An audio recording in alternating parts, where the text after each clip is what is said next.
Good morning student, class intermediate. देखिए अभी हमने क्लास भी ली थी और क्लास लेने में यदि कहीं किसी की समझ में कम आता है या किसी कारण पर लेट हो जाता है समय में, तो इसीलिए वीडियो भी बनाकर भेज देते हैं, तो वो लोग अपना बाद में पढ़ सकते हैं, शाम को भी पढ़ सकते हैं, जब समय मिले तब पढ़ सकते हैं। वैसे जैसे हमने देखा कई लोग लेट आ जाते हैं, जब मछली लेते पूछते कहते हैं आज लेट हो गए, समय का ध्यान नहीं रखते हैं, तो वो सबके लिए व्यवस्था ये है। और ये क्रम बुक का चल रहा है एक तरफ से, वही पवन दूत का लेसन है, बहुत बड़ा लेसन है ये, तो उसको थोड़ा थोड़ा करके हम 2-3 दिन पैरा के हिसाब से पढ़ा रहे हैं ताकि समय से समाप्ति भी हो जाए और आप लोग समझ भी लें।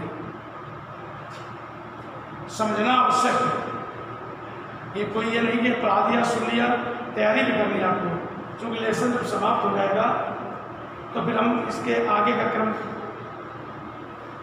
चालू करेंगे और उसमें आपको इसका जो पढ़ा रहे हैं इसका सहयोग लेना पड़ेगा।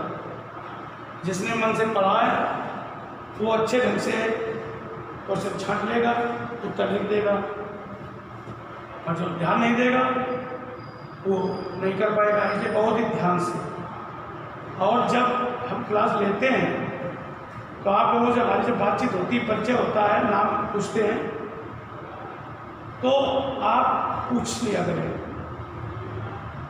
कि कल जो आपने पढ़ाया था उसमें ये लाइन समझ में नहीं आई, या जो कल आपने बताया था वो हमारे कुछ माइंड से उतर गया। निसंकोच आप पूछा करेंगे। पढ़ाई का तात्पर्य फिर क्या रहा, पढ़ लिया सुन लिया, आया ना आया इससे कोई मतलब नहीं। बहुत ही गंभीरता से पढ़ें, मन से पढ़ें, क्योंकि जब हम लोग प्रतिदिन आते हैं, आप क्लास चल रहे हैं और क्लास में पढ़ाई हो रही, टीचर भी आता है, तो आप भी मन से पढ़िए, आप मन लगाएंगे उतना ठीक रहेगा।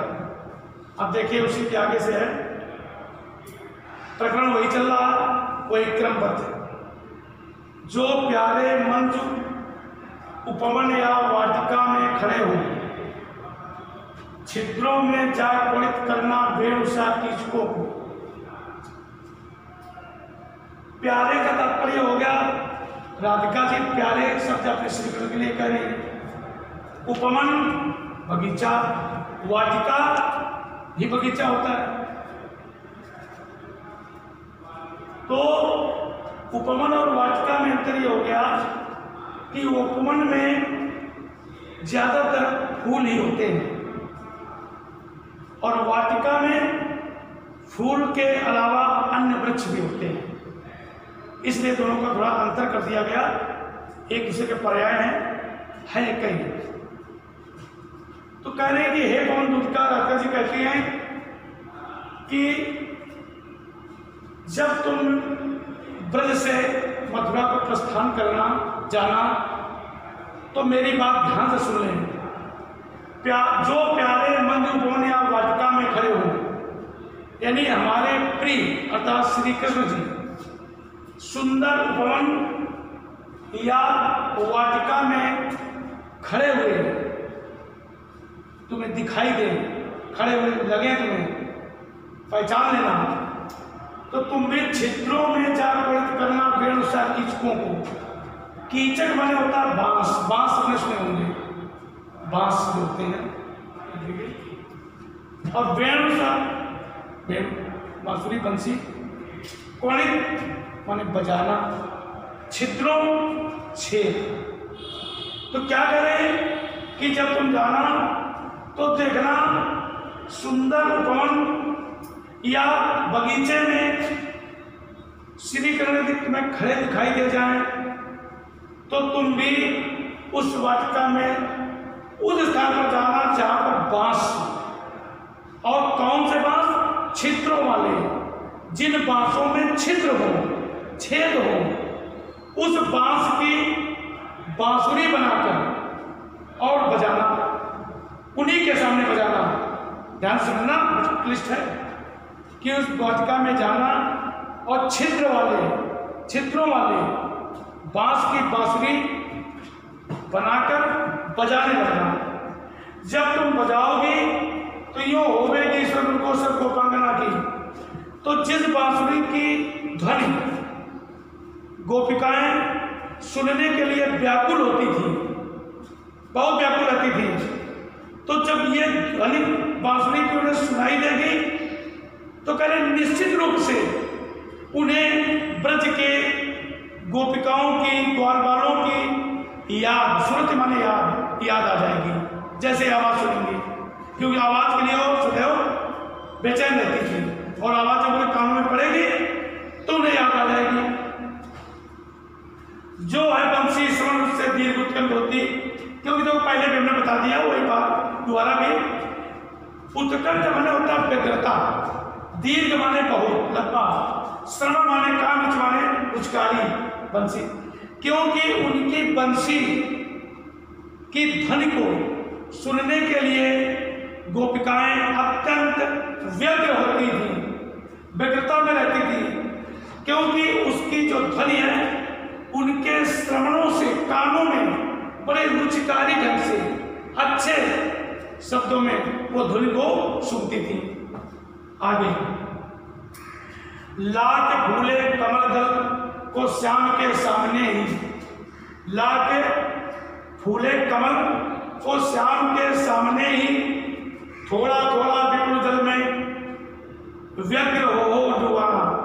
फिर कह रहे हैं कि हे पवन दूत का, लाख फूले कमल दल, यानी कमल की पंखुड़ियां, चाहे कमल दल कह दो, जो फूली हुई हो, फूले हुई कमल की पंखुड़ियों को ले लेना और श्याम के सामने, श्याम माने श्री कृष्ण जी के सामने, श्री कृष्ण जी के सामने ले आना। यानी फूले हुए कमल की पंखुड़ियों को या फूले हुए कमल के दल को लेकर भगवान श्री कृष्ण के सामने थोड़ा थोड़ा विपुल जल में व्यग्र हो डुबाना। उनके सामने उन पंखुड़ियों को कमल की थोड़े जल में डुबाना, लेकिन कैसे व्यग्र हो, व्यग्रता के साथ, बेचैनी के साथ उसको, उन फूलों को उन्हीं के सामने थोड़े जल में थोड़ा थोड़ा डुबाना, फिर निकालना। यो देना है भगिन जतला एक अम्भोज नेत्रा, जतलाना माने बता देना, समझा देना, भगिन माने बहन, अम्भोज नेत्रा, अम्भोज माने कमल, यानी कमल के समान नेत्र वाले।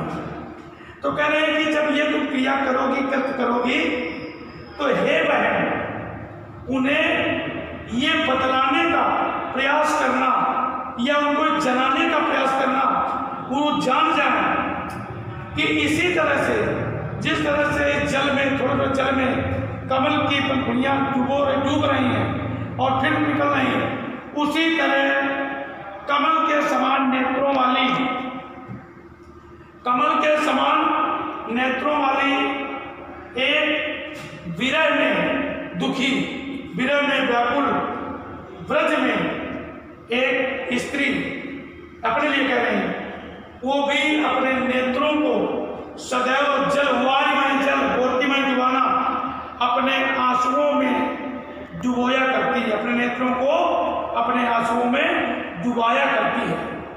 करेंगे इतना संदेश मेरा जा करके तुम बताना, श्री कृष्ण से मेरी पूरी बात उन्हें समझा देना। Good morning students, class intermediate.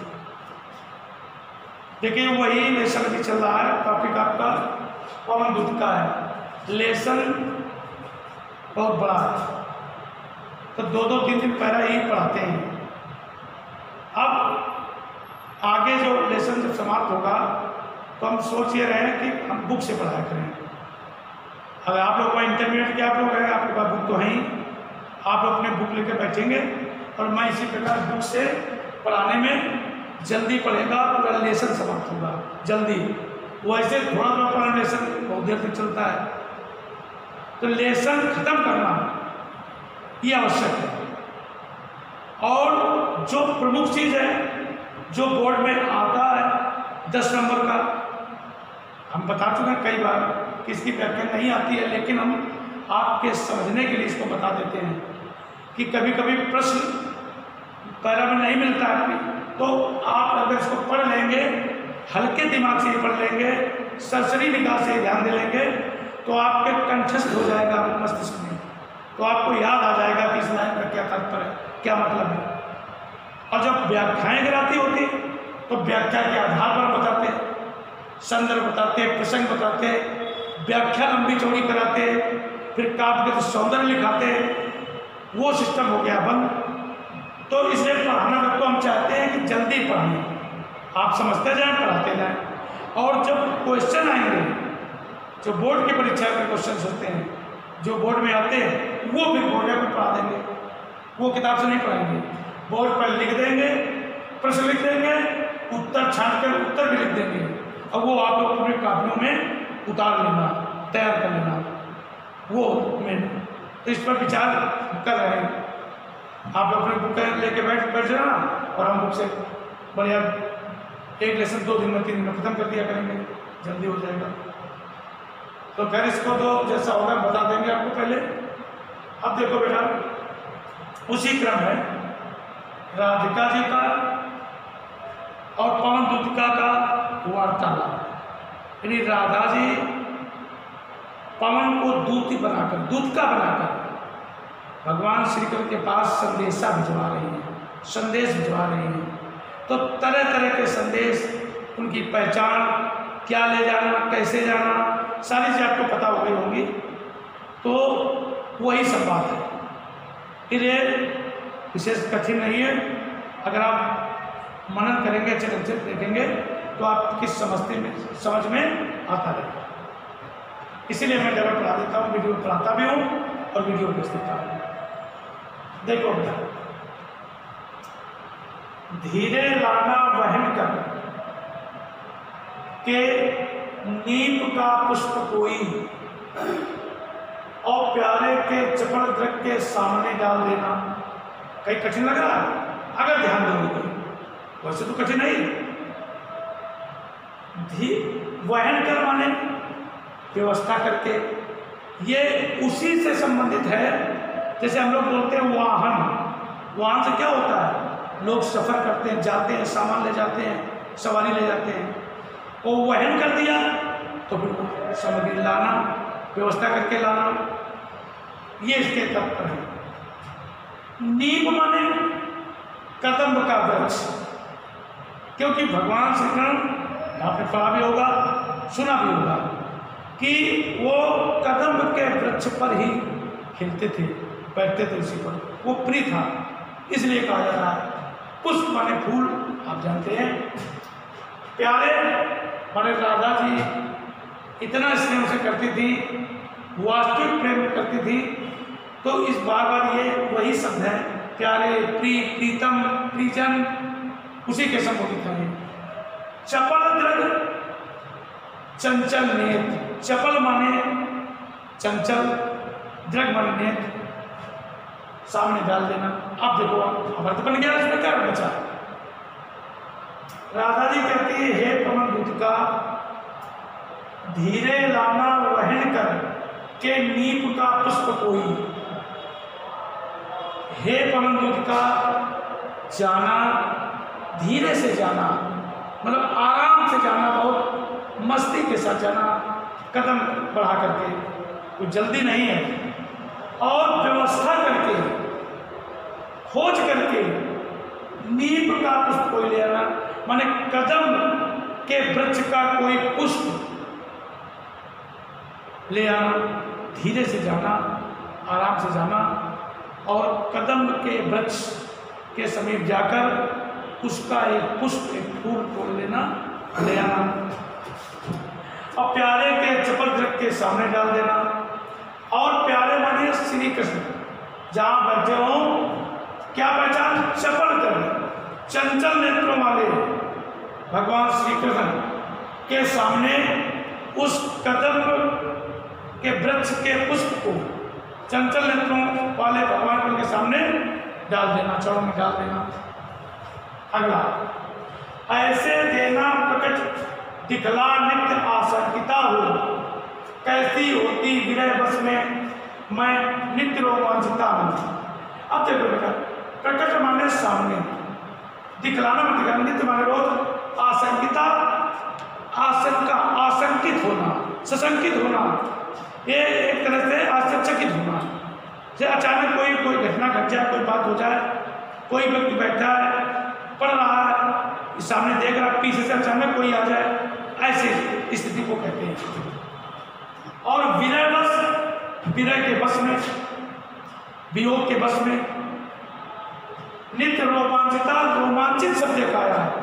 रोमांचित का मतलब होता है जब कोई ऐसी बात, ऐसी घटना घटती है तो व्यक्ति के शरीर के रोए खड़े हो जाते हैं, रोमांचित हो उठता है, खुशी, एक अचंभित भाव से। तो वो स्थिति इसमें है कि हे पवनदूतिका, तुम रोज के बाद ये उनको प्रकट करना, ऐसा दिखाना है उनको कि जिस तरह से आप फूल देखकर अचानक आशंकित हो गए, उसी तरह से मैं रोज नित्य आशंकित होती हूँ। और कैसी होती विरह, और ये बताने का प्रयास करना कि जब व्यक्ति विरह के बस में हो जाता है, वियोग के बस में हो जाता है, किसी के बस में, तो कैसी स्थिति होती है। मैं नित्य रोमांचिता, और मैं रोज इसी तरह से रोमांचित होती रहती हूँ, रोमांचित हो जाती हूँ, विरह के बस में रहती हूँ।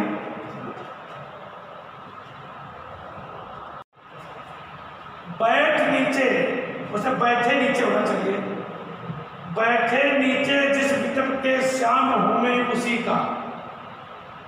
फिर वो क्या कह रहे हैं तात्का जी कि भगवान श्री कृष्ण जिस वृक्ष, विटप माने वृक्ष और निकट माने पास, जिस वृक्ष के नीचे भगवान श्री कृष्ण बैठे हो, तो तुम जाना धीरे से, और उसी वृक्ष का कोई एक पत्ता तोड़ लेना और उस पत्ते को लेकर भगवान श्री के सामने हिलाना डुलाना, दिखाना। ये समझा कर रहे हैं कि जिस वृक्ष के नीचे वो बैठे हों, उसी वृक्ष का पत्ता तोड़ लेना और तोड़ करके सीधे श्री के भगवान के पास जाना, उनके आंखों के सामने उसे हिलाना डुलाना। यूं प्यारे को विदित करना, चातुरी से दिखाना, मेरे चिंता विचित चित्त का क्लांत हो कांप जाना। अब देखो क्या बता रहे हैं तात्का जी कि यूं प्यारे को विदित कराना माने बताना, जानकारी देना, चातुरी चतुराई से दिखाना, चिंता विचित माने चिंताओं पर विजय करने वाला, चिंताओं को जीतने वाला, जो चिंताओं को जीती है। चित्त माने हृदय, क्लांत माने थका हुआ, हो जाया हुआ, कांप जाना माने कंपायमान हो जाना।